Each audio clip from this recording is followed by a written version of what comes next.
Airing first on Asheville FM, WSFM LP 103.3 FM, this is The Final Straw, a weekly anarchist and anti-authoritarian radio show broadcasting out of occupied Cherokee land in southern Appalachia. We bring you voices and perspectives from projects and struggles all around the world. This show is brought to you by Firestorm Books and Coffee. Located at 610 Haywood Road, Firestorm Books and Coffee is a worker-owned cooperative in Asheville, specializing in offbeat, underground, and independent literature. You can find a sample of Firestorm's catalog of books and zines, plus a full calendar of events at their website, firestorm.coop. This week on The Final Straw, we're excited to bring you perspectives on resisting federal grand juries in the U.S. In particular, we focus on the situation of imprisoned former Army whistleblower Chelsea Manning. Miss Manning served from 2010 to 2017 in military prison for releasing information about U.S. war crimes in the Afghanistan and Iraq theaters in 2010, including the killing of civilians. Miss Manning had her sentence commuted by former U.S. President Barack Obama in 2017. Having refused in 2019 to testify on principle before a grand jury in Virginia, spent 4 weeks in solitary confinement and has just been released to general population under the charge of civil contempt. In the first part of our show, we'll hear from Eli and Elle, two supporters of Chelsea, about the grand jury, Chelsea's resistance to it, and her incarceration. After that, we hear from two anarchist grand jury resistors of the last decade who support Chelsea about their personal experiences standing up to this unjust legal practice. First, formerly incarcerated grand jury resistor Jerry Coach speaks about his experiences of resisting a grand jury for which he was imprisoned and mustered a defense that won his release. Then Katie Yao speaks of her experience resisting a grand jury beginning in 2016 and her admiration and support for Chelsea. You can hear prior interviews with and about the resistance of Jerry Coach and Katie Yao up at our website and in the show notes. You can find out more about grand jury resistance at Katie's support page, ncresiststhegrandjury.com. You can keep up with Chelsea's case via the Twitter handle for her support, @resistschelsea, their Fedbook page called @ChelseaResists, or on their less active website, xychelsea.is. And there are beautiful Resist Grand Juries t-shirts up at akpress.org that support Chelsea's legal fundraiser. We'll include some announcements at the end of the show, so stay tuned. The Final Straw is a proud member of the Channel Zero network of anarchist podcasts. You can stream CZN via the link on the bottom of itsgoingdown.org or listen and learn more at channelzeronetwork.com. Here's a jingle from another member of the Channel Zero network.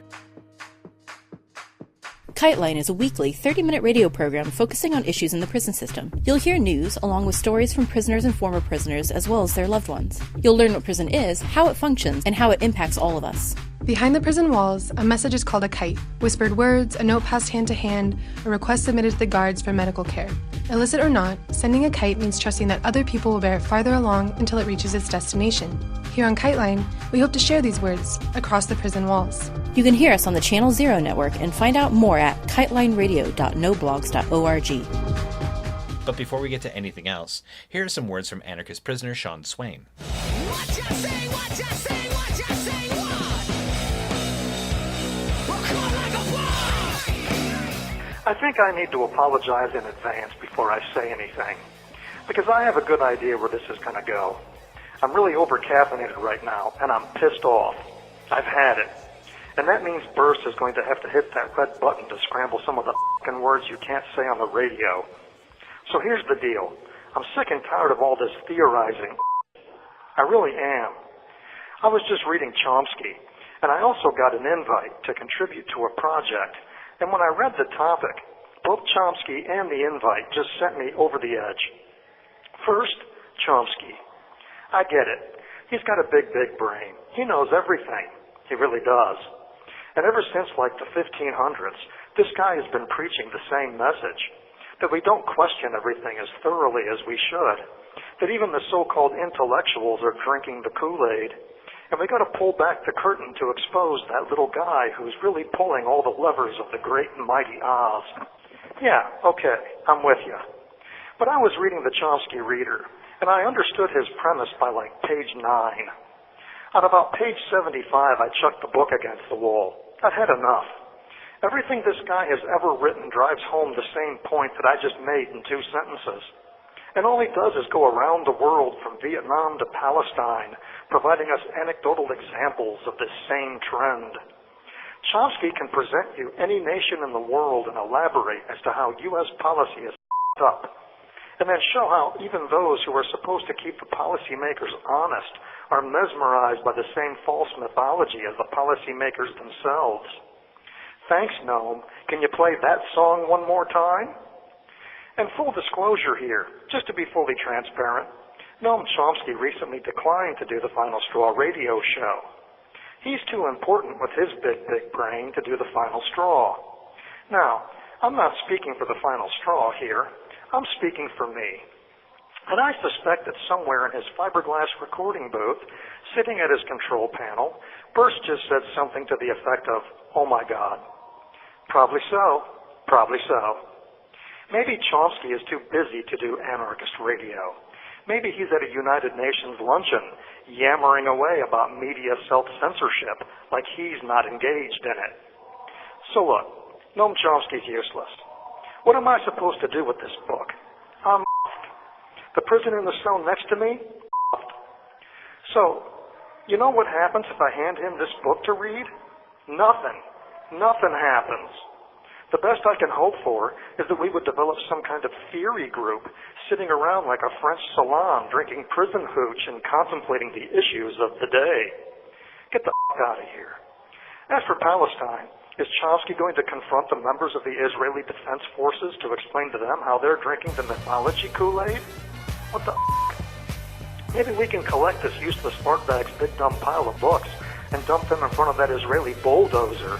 Maybe that will save a Palestinian home. Noam Chomsky and his big brain. Then I got this call out for submissions from a project I can't name. These idiots want me to write about how we can organize our struggles and bridge gaps and serve inclusion and blah blah and blah. Since when did all these anarchists start doing all this intellectual theorizing? How does anybody benefit from this philosophical navel-gazing? What are we doing? Our house is on fire and we're pondering the flammable character of the materials that compose our roof. What? Now don't get me wrong. I'm not one of these apologists for anti-knowledge. I'm not suggesting we should all run around stupid and avoid knowing anything and just randomly smash. That's not what I'm saying. But people, there comes a point when all this theorizing gets in the way. Case in point, there's a friend of mine who's morbidly obese. He's a prime candidate for a massive heart attack, and he knows it. So he went online and researched healthy food choices. Last time, he was online for hours. He ate 6 bags of cheese puffs and drank a 2-liter of Mountain Dew in the amount of time it took him to read up on kale. Yeah, he's so much closer to getting healthy now. Every afternoon, he puts on sweatpants and theorizes about his exercise regimen. He plots out the full-body workout he plans to eventually get to. And he does it while eating a pizza that's so greasy, you can actually hear his arteries hardening. No, what I'm saying is, there comes a point where all of our theory and all of our strategy and all of our intellectual and ideological masturbation becomes an excuse for not doing anything. There's nothing left to know. The salmon and the polar bear are going to sputter out before we develop a theory for action. I'm not saying this to hurt anyone's feelings. I'm not. So maybe think of this rant as a kind of intervention, like tough love. But I think we've gotten to the point where there are only a few questions that are relevant. One of them is, do you know how to fire this? We know who our enemies are. See that cop car? How about that Walmart? See that big building with a dome where old rich white guys write all the rules for the rest of us to follow? Except for Nicola and Alfredo, buongiorno. When was the last time a CEO profiteer got shot in the kneecap? Huh? Exactly. Now we know why they're acting like that. Theory complete. Let's get out there and light something on fire. Hell, the weather's doing a better job of attacking the enemy than we are. The fascists are more afraid of tropical weather formations than they are of anarchists. I don't know. Maybe Noam Chomsky can collaborate with Mother Nature and write a good book. This is anarchist prisoner Sean Swain from the Super Duper Max in Youngstown, Ohio. If you're as pissed off as I am, you are the resistance.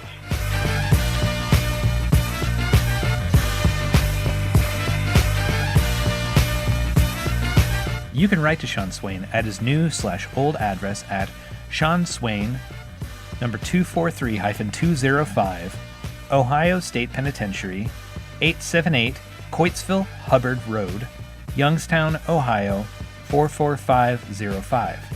To read more of Sean's writings and keep up on his case, visit seanswain.org.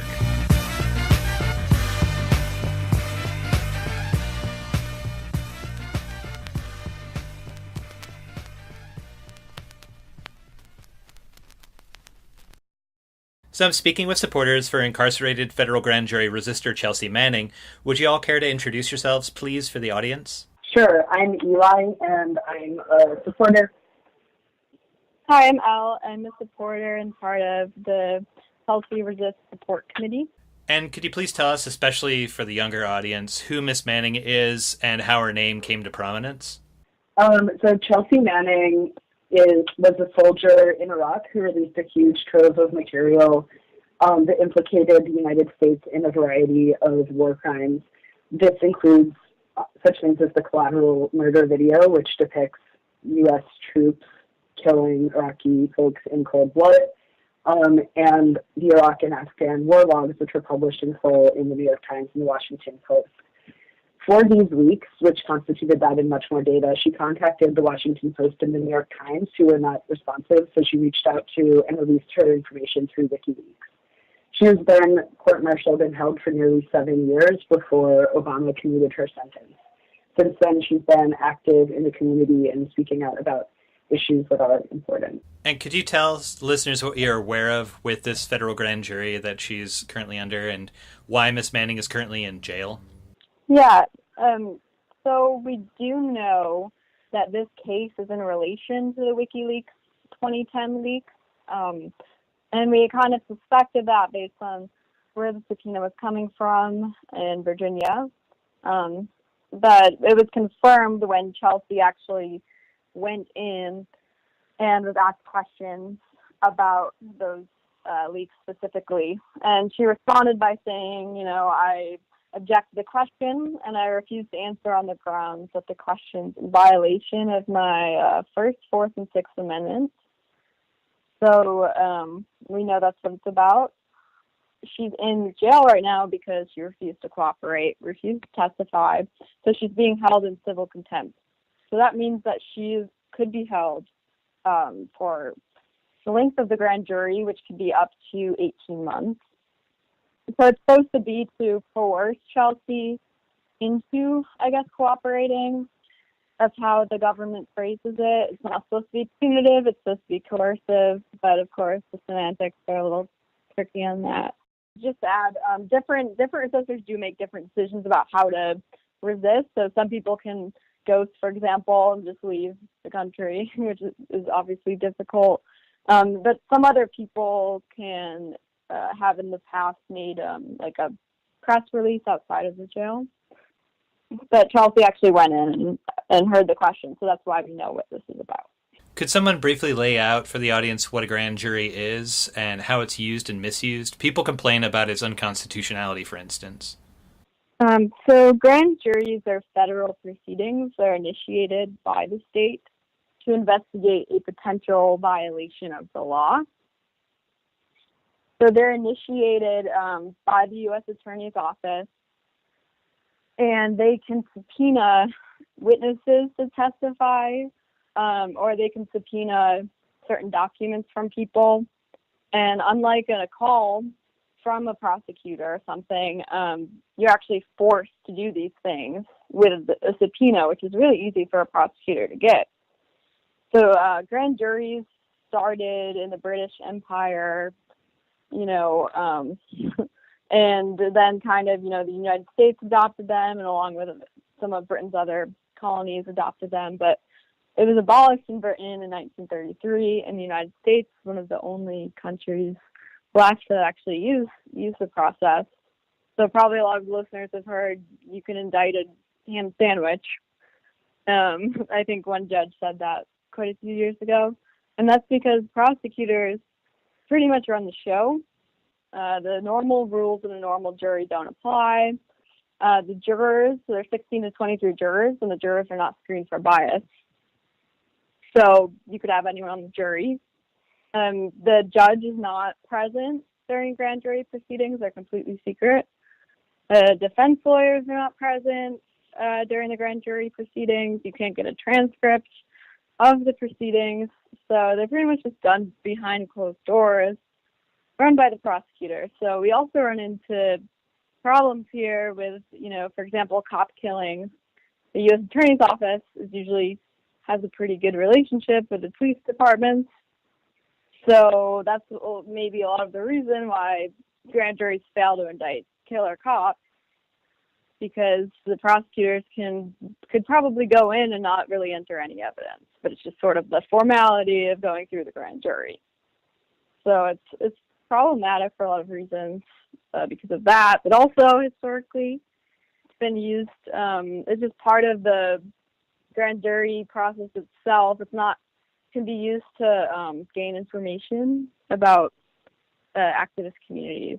So that's why a lot of anarchists and anti-authoritarians decide not to testify, because the prosecutors can gain information about your connections with other activists, about lawful activity. It's just free reign for them to gain as much information as they want. So some people kind of see testifying as almost the way it's snitching against comrades. So that's why so many people, including like Black Panther Party members in early 2005, they all resisted. A lot of people in the animal rights community resisted, and now Chelsea's following in their footsteps.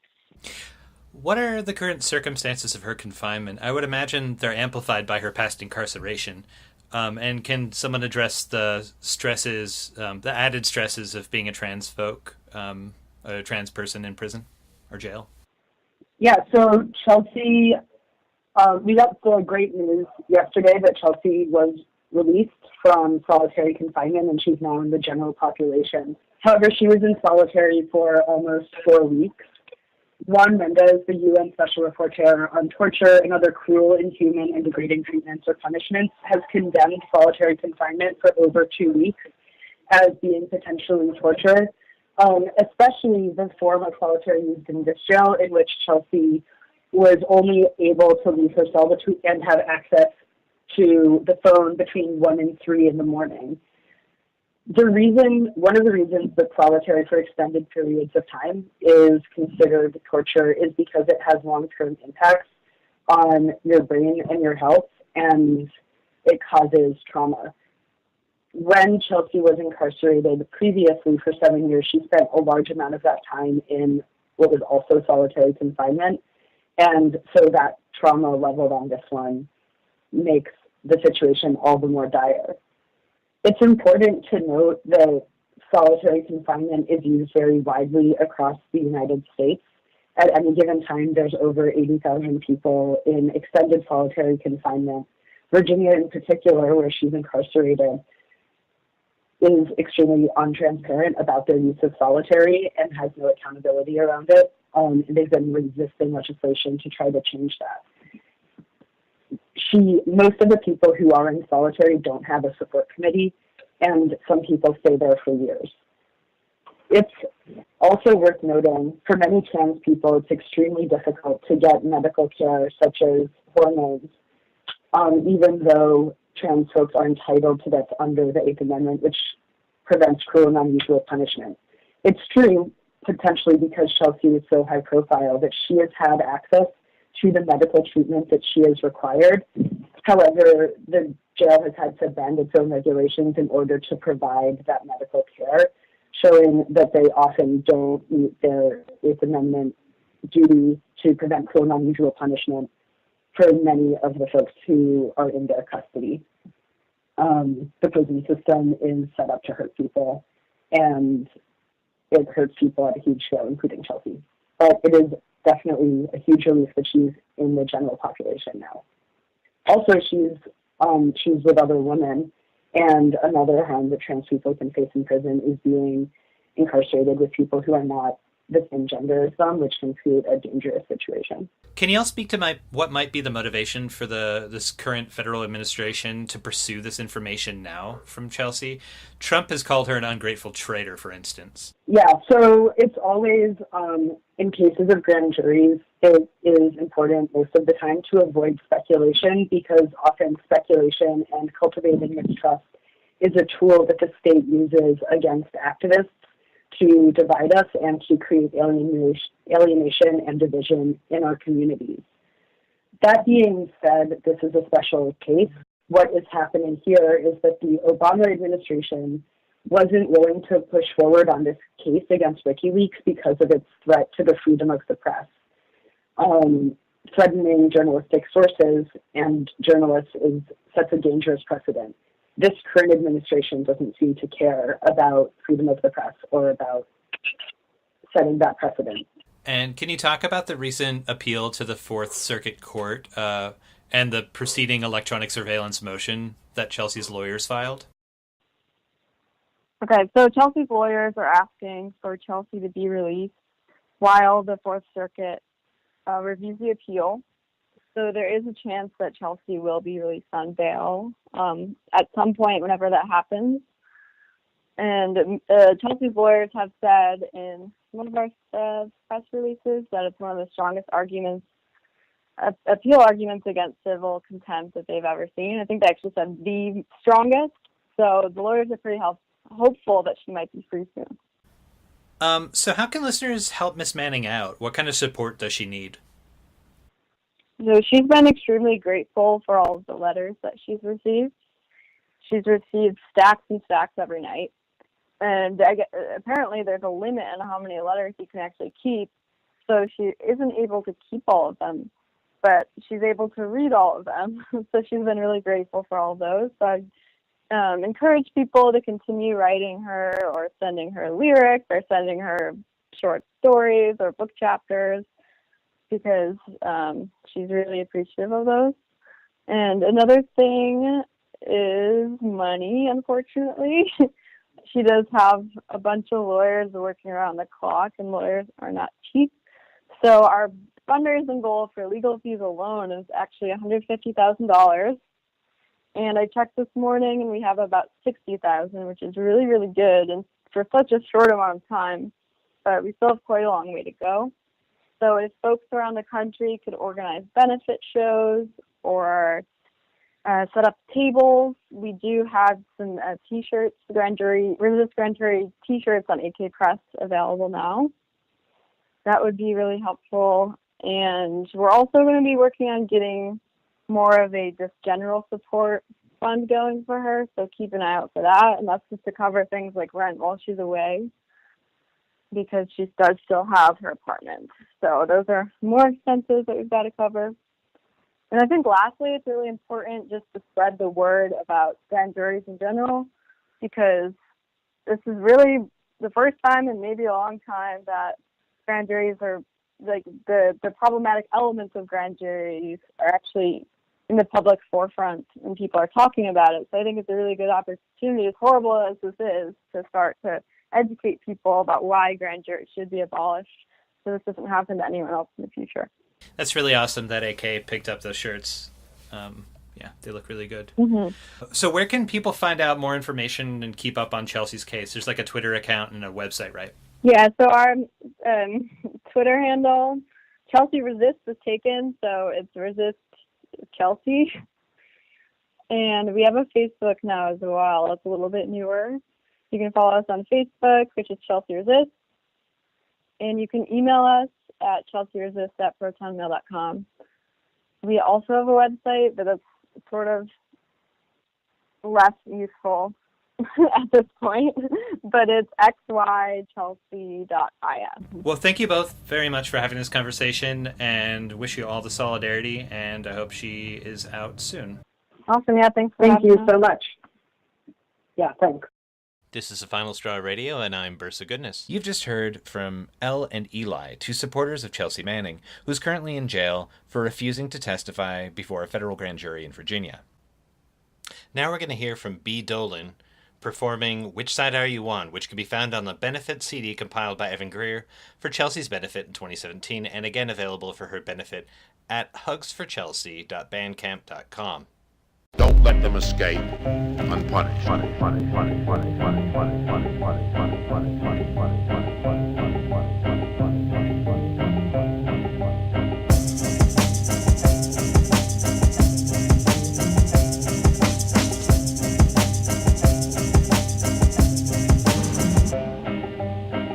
The torch pass, fall in the tall grass, fire alarm, wires disarmed, what do you call that? Call it predictable political cliche, so when the movie ends the revolution's dead. Replay the sequence of events that led to these deep divisions. I realized the order wrong, people are in prison. The children want to know if I believe in the reptilians. I tell them I don't know, but on the TV I see lizards. When action was in fashion, you were such an easy mimic. Bumper sticker, quote lifting, grip note statistic. Grasp for the strong man, born again cynic. Fair weather firebrand sparked my suspicion. Knew you were the type to take the fight like a gimmick and rock the t-shirt when your sweat wasn't in it. The clock is still ticking for the victim of the future. You wait until they look like you to ever choose, but which side are you on? Which side are you on? Damn. Which side are you on? Which side are you on? Ask the industry. Which side are you on? Which side are you on? Ask a MC. Which side are you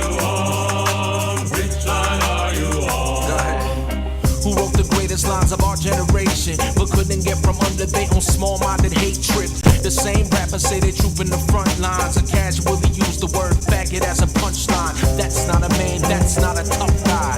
That is a sucker and a fraud to the culture. Hip-hop is folk music grown from the struggle, and half these fools could put the mic down and run as a Republican. Fuck them, then they learn from their own wrong. Homophobes don't go to my shows, we too strong. And if you in the front row harassing girls during a song, I'ma reach out and ask you exactly. Which side are you on? Which side are you on? You ain't gotta like it. Which side are you on? Which side are you on? Which side are you on? Which side are you on? Which side are you on? Which side are you on? I'm on the side of poor people getting organized. I'm on the side of choice where it is in short supply. I'm on the side of those the system doesn't authorize. LGBT, we are on the side of pride, justice and equality. Egypt to Wisconsin when they march against the policy. If you bring it down a king, I'm on your side probably. Kids will give me shit for this, it really doesn't bother me. They were not around when we were wrestling with poverty, so I follow none and ask no one to follow me. Use your own mind, use your heart and your anger. Check yourself because apathy is a cancer, and let your action be the answer. Which side are you on? Which side are you on? Which side are you on? Which side are you on? Which side are you on? Which side are you on? Ask your government. Which side are you on? Which side are you on? Ask your media. Which side are you on? Which side are you on? Ask yourself. Which side are you on? Which side are you on? Don't scared for the bosses, don't listen to their lies. 'Cause poor folks haven't got a chance unless we organize. Don't scared for the bosses, don't listen to their lies. 'Cause poor folks haven't got a chance unless we organize. Now let's hear Jerry Coach, a supporter of Chelsea Manning and an anarchist who spent 241 days at Manhattan's Metropolitan Correctional Center for refusing to testify before a federal grand jury in 2013 and 2014. Cool. My name is Jerry Coach. I'm a former grand jury resistor, law student, also helping out with Chelsea support. So, Jerry, you were able to win release from your second bout with a federal grand jury. Can you talk about the so-called, or the grumbles motion that the judge in your case recognized? Sure. So, just for some context, I've been subpoenaed to federal grand juries twice. I've refused to cooperate both times. The first time I was not incarcerated. The second time I was. Generally, when you refuse to cooperate, you're then incarcerated. And the idea behind it is you're being held in civil contempt. like I said before, other folks have talked about this, so I'm not going to go into super detail. But the idea is that, as you I was just saying, you hold the key to your own jail cell. As soon as you decide to cooperate and give names, then you basically effectuate kind of your own release. So that's why it's civil contempt and not criminal. You're not being suspected of a crime. You're not being charged with one. They just want names or information or what have you.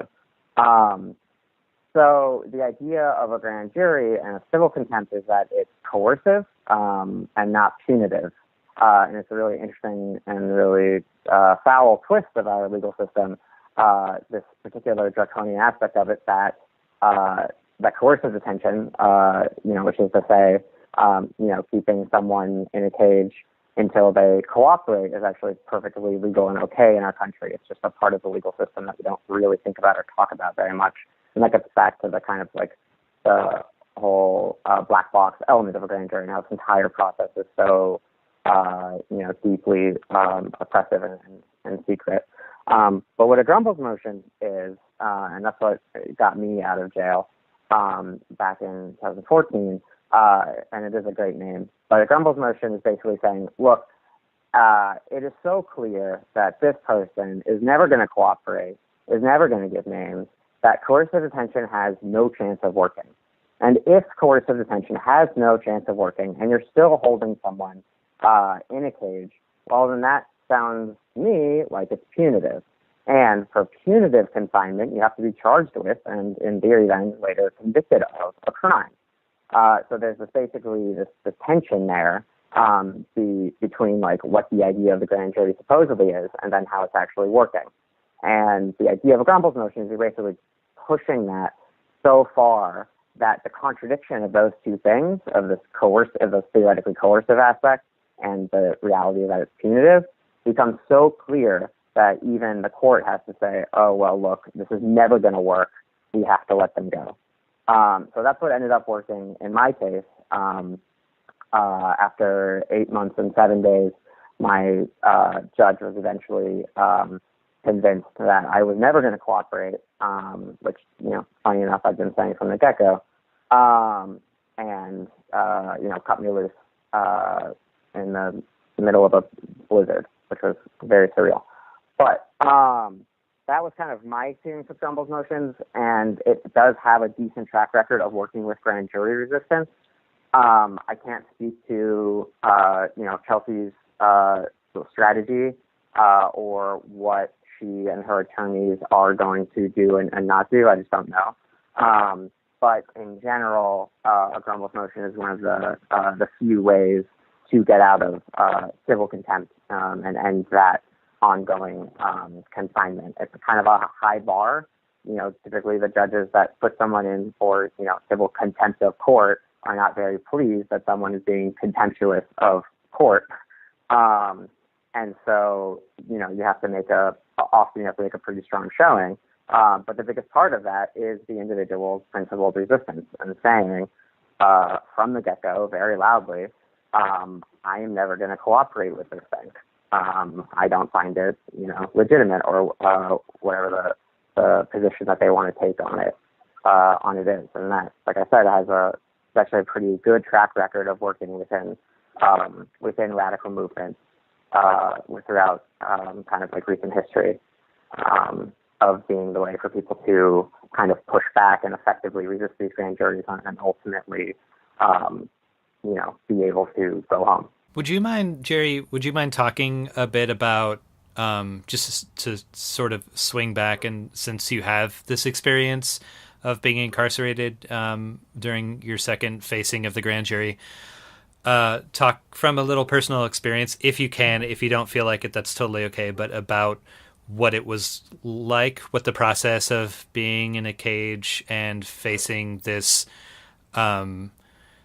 very obscured and difficult and draconian, as you said, legal process was? Mm-hmm. Sure. Well, okay, so prison is remarkably unpleasant, to put it very lightly. Other folks have, very aptly described how the conditions of confinement in general and solitary specifically are very much torture, and I would want to echo that. one of the stranger parts of grand juries is just the totally not knowing. You don't know how long you're going to be there. There's no real, you don't really have anything to go on. So what you're just falling back on is kind of your own principles. And I was lucky enough to have, being part of the anarchist community here in New York, a very, very supportive community that really went to bat for me. And that made a world of difference for me. And I'm very much, of course, lucky to have that. And a lot of folks who are incarcerated don't have that same amount and that same level of support. So, I want to give a lot of credit to my community and to our community as radicals and as leftists more generally. And I think we're going to see, and I think we have been seeing a lot of our community really going to bat for Chelsea, which is, one of the things that we're quite good at is really going to bat for our people when the state comes after them. In terms of my own experience, I was in solitary twice. The second time around was pretty brutal. I was in 24-hour lockdown, so I was never able to even leave for like a shower or whatever. Lights were on 24 hours, surveillance camera over my head. They wouldn't give me clothes or books. They just dragged me there from Gen Pop because they've been monitoring my support, and first there was going to be another demo in support of me, and so they came for me the night before and threw me in their cell. I don't want to drag the focus away from Chelsea or grand juries more generally, but the only reason I go into it is you asked about specifics and what that experience gave to me was kind of like a more visceral understanding of and revulsion to this very cruel and corrupt and foul system of power, but it also gave me a lot of motivation to continue to fight it. And so for me, even when I was at my lowest, I took a certain amount of strength from my own position of saying, no matter what you do to me, I will never cooperate. I will never give you names. That to me was a very easy decision, even when it was very painful. And I, knowing Chelsea, believe that her view of this and her own principles have led her to a very similar kind of place, personally, politically, and emotionally, where no matter what they do to her, no matter how bad they brutalize her, I would like to think that she knows that her community has her back and that we are going to support her no matter what, but that no matter what they do to her, no matter how petty or tyrannical or brutal or atrocious their behavior, all of which I think is really, again, putting it lightly, she is not going to give them what they want, and what they want is to see her break.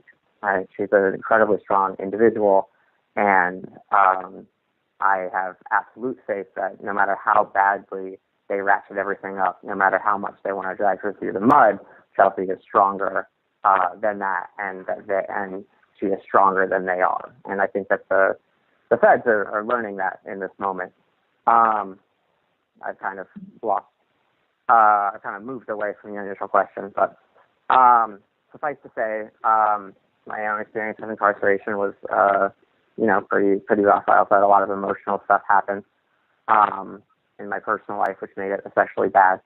But, I never second-guessed myself, and my community always had my back, and those were two huge aspects of my own incarceration and time away. Another thing that I would want to emphasize is that people did a really great job of writing to me and advocating for me. And I know a lot of folks have already been doing that for and about Chelsea.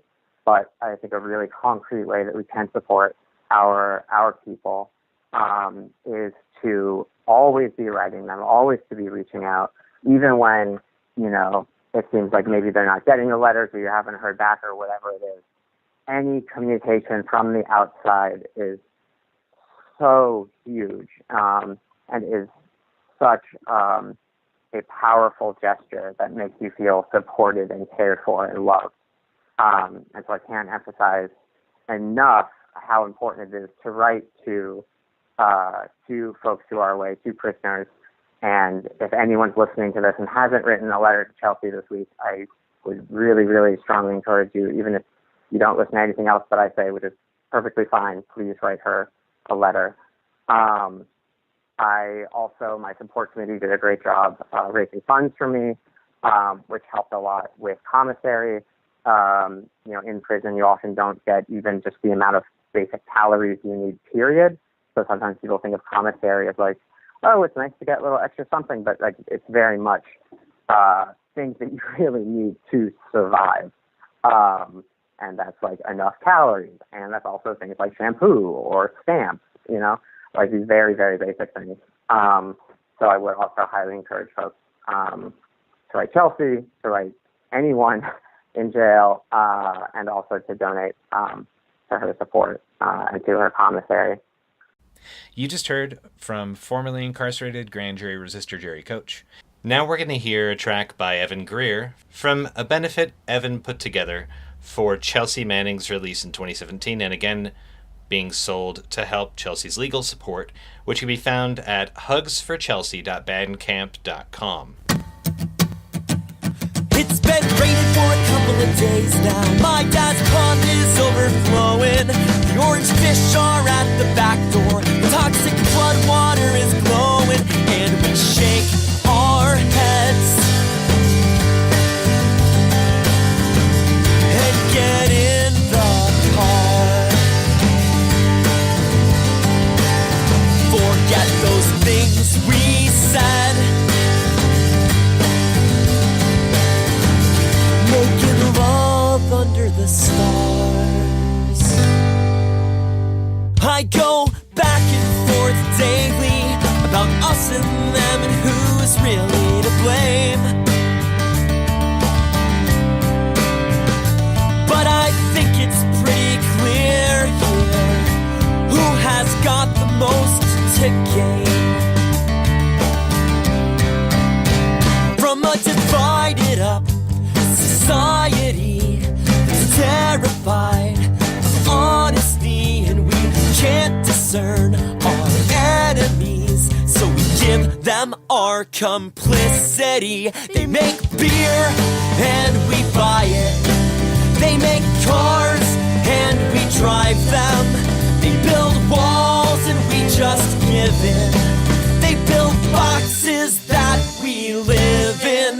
They make gods for us to pray to, jobs to give our days to, binaries of gender, but they won't have my surrender, no.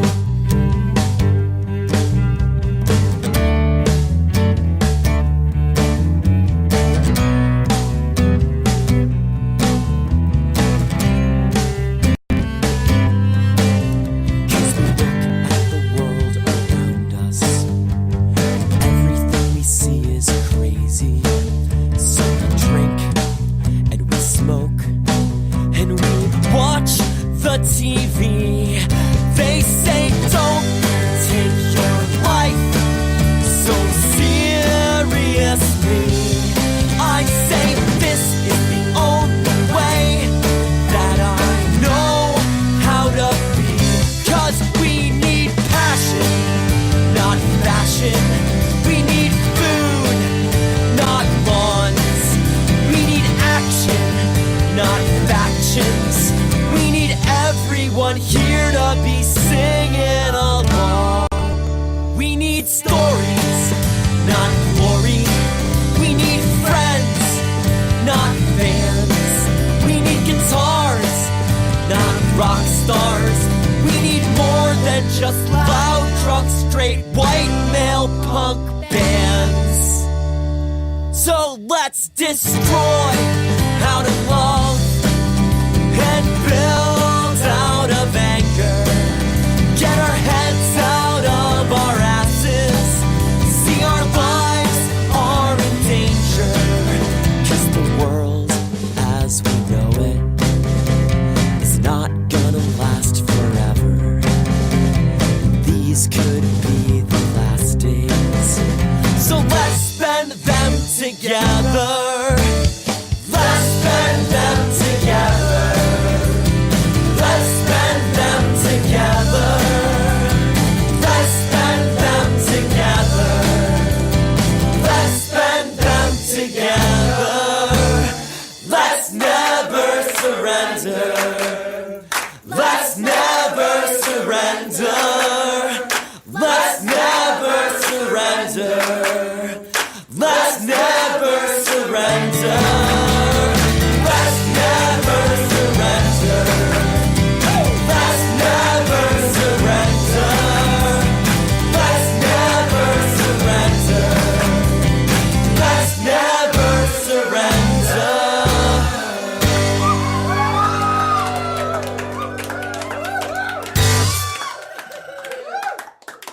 This is the Final Straw Radio, and I'm Bursa Goodness. Now let's hear from North Carolina's own Katie Yao, who resisted a grand jury from 2016 onward, about Chelsea Manning and grand juries. Would you care to introduce yourself for the audience? My name is Katie Yao. I live in so-called Durham, North Carolina, and have lived in so-called North Carolina for my whole life.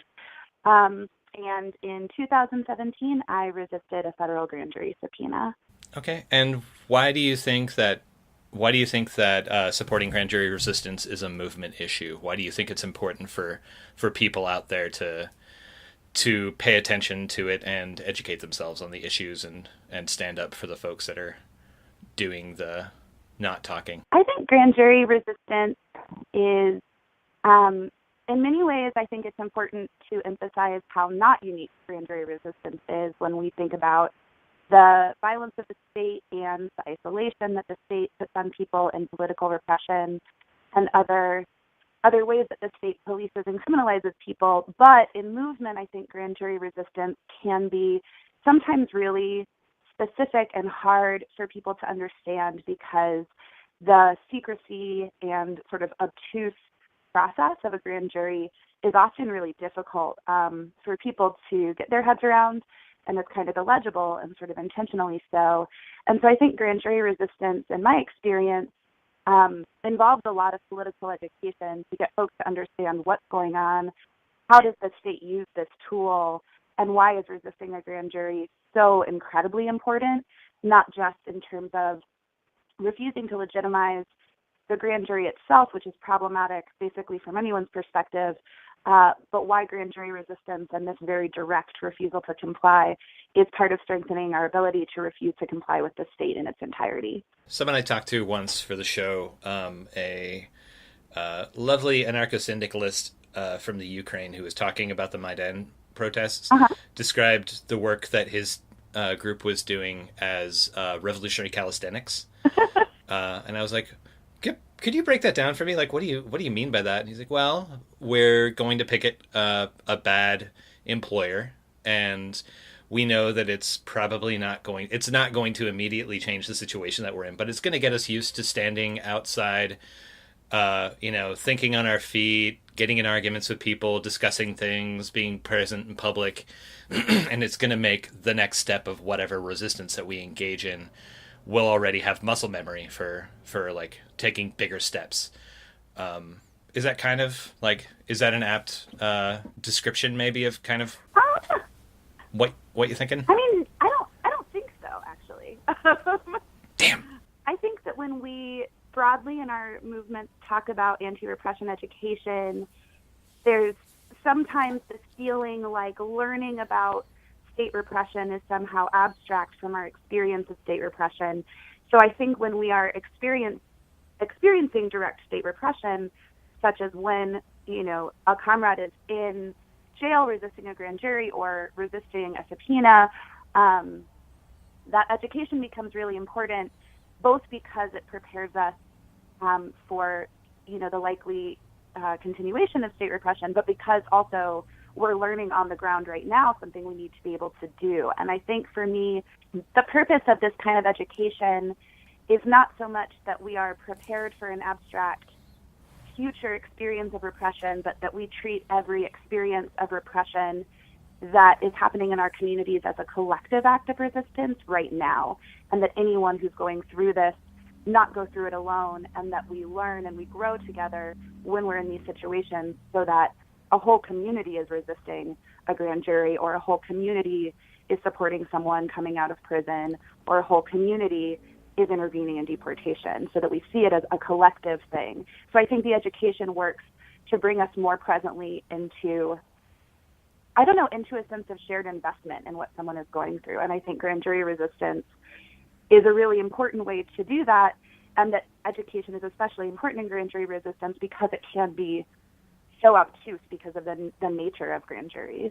So no experience is perfect, but were there any lessons that you took away, or any experiences in particular from your own resistance of a grand jury that you'd like to share with listeners so that they might be able to take a cue and employ some of those tactics or techniques in their own resistance? Yeah, one of the things that is still most striking to me about my experience resisting a grand jury is that for how incredibly difficult, damaging, and disruptive it was to my life, how terrifying it was at times, I still, when I think about it, think first of how moved I was on a daily basis by the kinds of support and kindness and insight I got from people I didn't expect to get it from. And I think the thing that I have really loved most telling people is that when we open up our experiences of repression as anarchists or as other folks who are politically marginalized, and look at ways that we can be creative in our collaborations or ways that we can lean into our relationships across lines of difference and experience, that we have a lot of affinity with other people. And the support that I got and the idea that people could connect what I was going through to the things I wanted to connect it to myself, that it could be part of the larger work that was happening here, and that rather than being so isolated, that being in that position gave me the opportunity to see how strong my community really was across a wide variety of political positions and experiences and identities. And I think that's really inspired me to keep seeing movement defense in that way as something that can make us stronger, and not in a kind of Pollyanna way, because we shouldn't go through any of this to begin with. But the reality is that we're always going to face repression if we're doing good work in our movements, right? So I think that's really the takeaway that I had, was that, that the wide support that I got not only made it so that my memories of that traumatic experience are largely of being loved and supported through it, but also it gave me a lot of new insight and a lot of new energy to contribute to my community in different ways. So this conversation's happening in the context of the current grand jury resistance of Chelsea Manning, who is being held for civil contempt, and is mustering a legal defense. Is there anything that you want to say about that case, or about Chelsea as a resistor, or Chelsea as a person? I'm really inspired by Chelsea in lots of different ways, and I think in her grand jury resistance, Chelsea's public statements are incredibly brave and principled. Her commitment to a critique of the grand jury system, her commitment to her principles is really incredible. And I think that it's really important that we all embrace Chelsea's grand jury resistance as part of the long legacy of movement grand jury resistance, and that history is incredibly powerful, and that, I think that I see Chelsea as being part of that legacy of defying grand juries as part of larger movements. Yeah, she seems like an amazingly principled person, just from the little bits that I know about her, and almost all of that knowledge of her is within the framework of recognizing injustices and being unable and unwilling to put up with them. Yeah. And having to act, even much to her own personal detriment. It's pretty impressive. Yeah, I think she's incredibly inspiring. One of the things that I think is really important about supporting Chelsea is that not only is she joining a legacy of grand jury resistors who are willing to put their freedom on the line to resist grand juries, but she also is very recently released from prison. And I think the integrity that shows is beyond my comprehension. And I also just want to express that I think when folks come out of prison, that time is really incredibly important, and support doesn't end when someone's sentence does. But I think that Chelsea, having had the experiences she's already had, knowing what the risk is better than most, doing what she's doing is tremendously brave.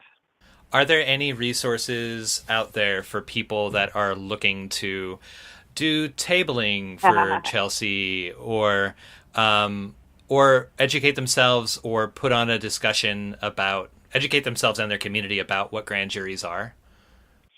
Yeah, there are a ton of amazing resources, and they come from sort of different eras of grand jury resistance. I think that I'm really grateful to the work of folks, particularly folks on the West Coast who've done some of the work of documenting the history of current, more recent grand jury resistance, as well as, going back several decades. There's a lot of different materials that have also come out following the grand jury at Standing Rock. So there's great zines and presentations that are really current.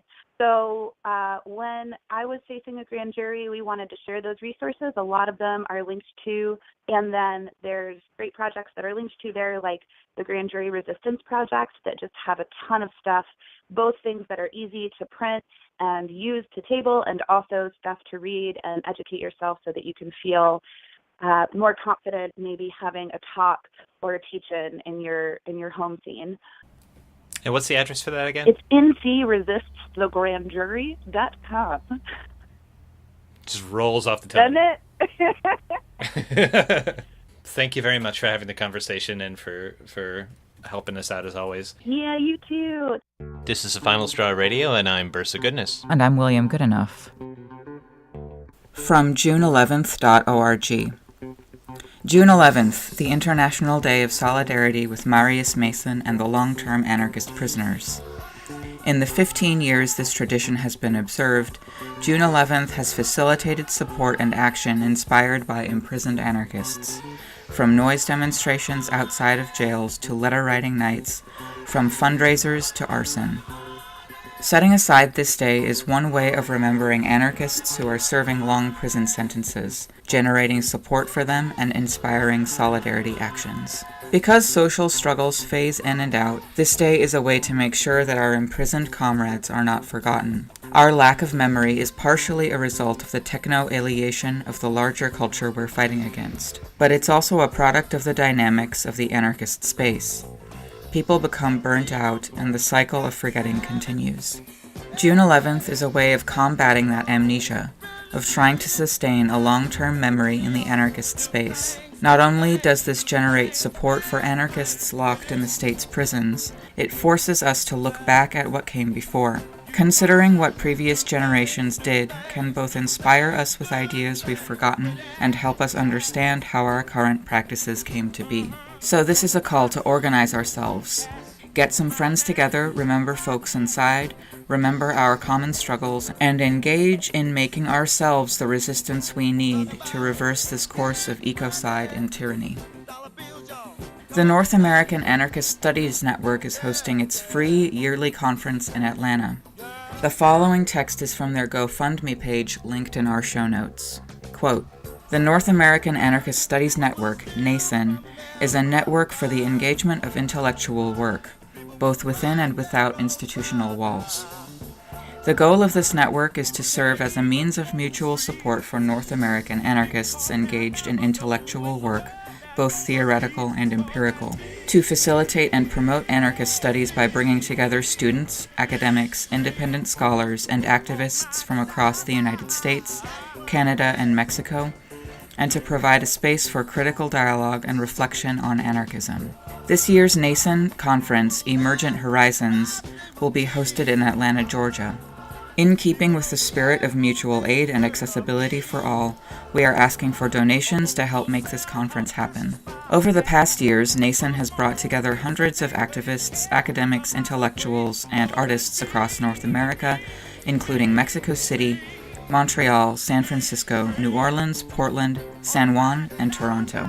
Previous presentations have included grassroots struggles, social and peasant movements, decolonization and indigenous resurgence, border/imperialism, racism, police violence, torture, surveillance, technology, as well as biography, oral histories, historiography, and anarchist subcultures. More on this year's gathering is up at naasn2019.noblogs.org. If you attend NASN, come find the Final Straw table and say hi. The Final Straw Radio is rapidly approaching its 9th year in production. cranking out at least an hour every week of stories from activists, updates from insurgents, ideas from prisoners, actions from authors, and events of interest to anarchists. We've grown from a show on an internet station in Asheville to now airing on 7 stations each week and more to come around the so-called US, and sharing content with producers around the world. We've shared experiences from folks on the ground in North and South America, Europe, Asia, and Oceania. And we don't plan on stopping anytime soon, nor putting our work behind a paywall. And now we'll ask a favor of you. If you love the work that we do, share it with people you think could benefit from it. Talk to your local radio station about airing us for free on their frequency. Get in touch with us and give us feedback and ideas for future shows. If you have some cash burning a hole in your soul and care to unburden yourself of its weight, we can help. You can make a one-time donation to the Final Straw Radio via PayPal, LiberaPay, or Venmo, or recurring payments via PayPal or Patreon. At our Patreon, you can find gifts such as William and Burst's crafted mixtapes, new batches of stickers and buttons, plus Final Straw t-shirts and other items. These can also be got from our Big Cartel store. And starting this week, we'll be carrying Sean Swain for President bumper stickers. All of this and more can be found at our website by clicking the Donate and Merch button. We are committed to giving out our content for free, but your money helps free us up to do this work better and better. Thank you so much. The show will later be archived at thefinalstrawradio.noblogs.org, and you can email us with questions or suggestions at thefinalstrawradio@riseup.net or thefinalstrawradio@protonmail.com. If you'd like to use any episode for your project or radio show, feel free to do so. Just send us an email to let us know. If you care to, you can send us letters at The Final Straw, P.O. Box 6004, Asheville, North Carolina, 28816.